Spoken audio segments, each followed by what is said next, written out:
Hello everyone, welcome back to my YouTube channel. Today, I want to talk about conspiracies surrounding social media and the algorithms we trust our daily lives in. For the past decade, we've seen numerous trends often promoted as ways to engage with friends and loved ones online, but is it possible that these trends are doing something more? Are they in fact designed by covert elements of the tech sector and governments, with the intent of reprogramming human behavior? It is already well known that social media sites use and engage user data to create predictive models to sell products and push posts, but what if some of the major events of the last several years were in fact designed as culling practices to reshape society as we know it? Today I will look at internet trends of the past and investigate their potentially nefarious origins. Mark Zuckerberg once cited that with enough data properly utilized, his company would have the ability to effectively increase Facebook usership and interaction at the push of a button, or as he put it, as simply as turning up the volume on a television. But what does this look like? What kind of information is being gathered? And which dials control which portions of the population? Let's start with hashtag TBT and hashtag FBF, Throwback Thursday and Flashback Friday. Seemingly innocuous hashtags on Instagram meant to promote sharing of photos of yourself from the past. But some conspiracy theorists believe that these hashtags were not generated and pushed to popularity by general users, but were in fact created by agents of the tech sector and law enforcement, seeking to compile visual data from media predating the internet.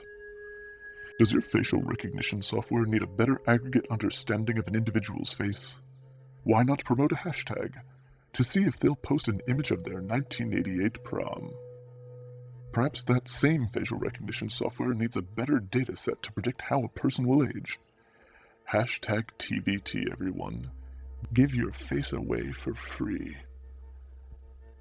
One need only look at the short-lived but popular hashtag 2009-2019 as evidence.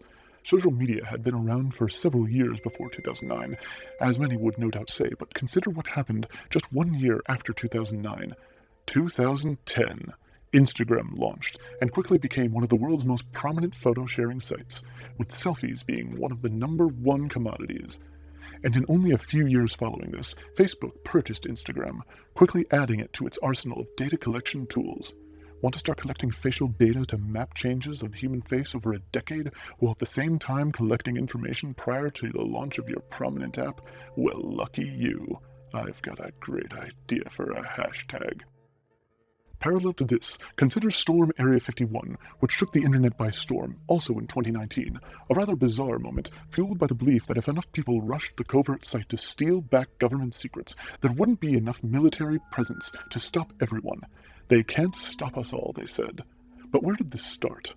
Are we to believe that this was truly a part of a user-led zeitgeist moment, or was it in fact another phase of a larger experiment to see whether one could get users to mob an infamous government facility at the simple push of a button?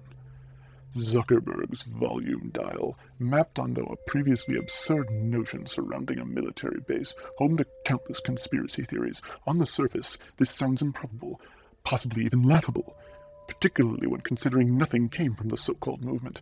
But does this previous description not sound a little too familiar?